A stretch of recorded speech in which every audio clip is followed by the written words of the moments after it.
আমাকে খাদক ভাই একটা কাচ্চি খেয়ে কেন আসবেন না ভাই? কম বয়কট করতে পুরো কাছে খাবো না, পর্দা লাগা খুব ভালো লাগে না। এটা কাচ্চির পাগল, এটা করে কথা বলবেন এই জন্য।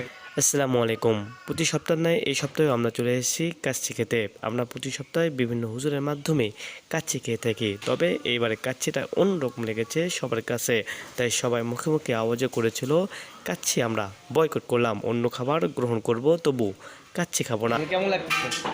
শান্তিতে খাইতে যান, বারবারের রিভিউ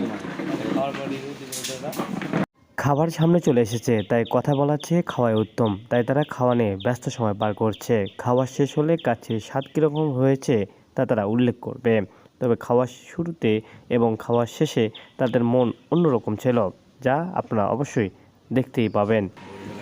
আবার আমাধাম বসাচ্ছে কালকে আর একটা দেখলাম খাওয়ার শুরুতে আমাদের মাঝেও ভোট হয়েছিল, কেননা কাচ্চি এবং খিচুড়ি দুই পাগলে ছিল এখানে, আর ভোটের সংখ্যা যেহেতু কাচ্চির দিকে বেশি হয়েছে তাই আমরা কাচ্চি খেতে এসেছিলাম। তবে খাওয়া শেষে সবাই বলছে কাচ্চি আর খাবে না, কারণ তারা কাচ্চিকে এখন বয়কট করেছে। কারণ হিসেবে তারা উল্লেখ করেছে রাইস কম দিয়েছে এবং গোস্তর মান অনেক কম, তবে স্বাদের তুলনার দিক থেকে যদি বলেন তাহলে অতুলনীয় ছিল স্বাদের তুলনায় জিনিসগুলো অনেক কম দিয়েছিল, তাই তারা বয়কট করার সিদ্ধান্তও নিয়েছিল।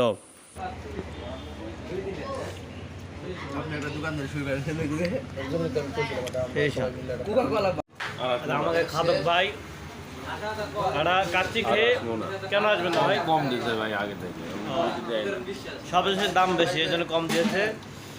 আবার একটা খিচুড়ি নেবে, আবার একটা খিচুড়ি খাইতে পারবেন ভাই? আরো দেবি আরো কম করে নিলাম, দেখেন তো কেমন থাকে। ভাই আপনি কি নেবেন আর কিছু?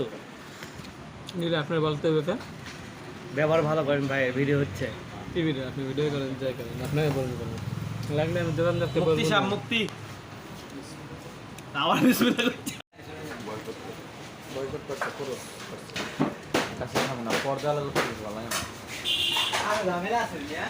এটা কাচ্চির পাগল, এটা করে কথা বলবেন এই জন্য। দেখুন তো ভাই,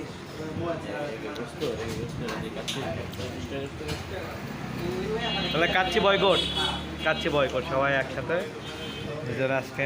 আপনি কি বয়কট? আমি বয়কট করি না, আপনাকে বলতে হবে। আরে হুজুর কিন্তু এই সবার খাওয়া শেষ।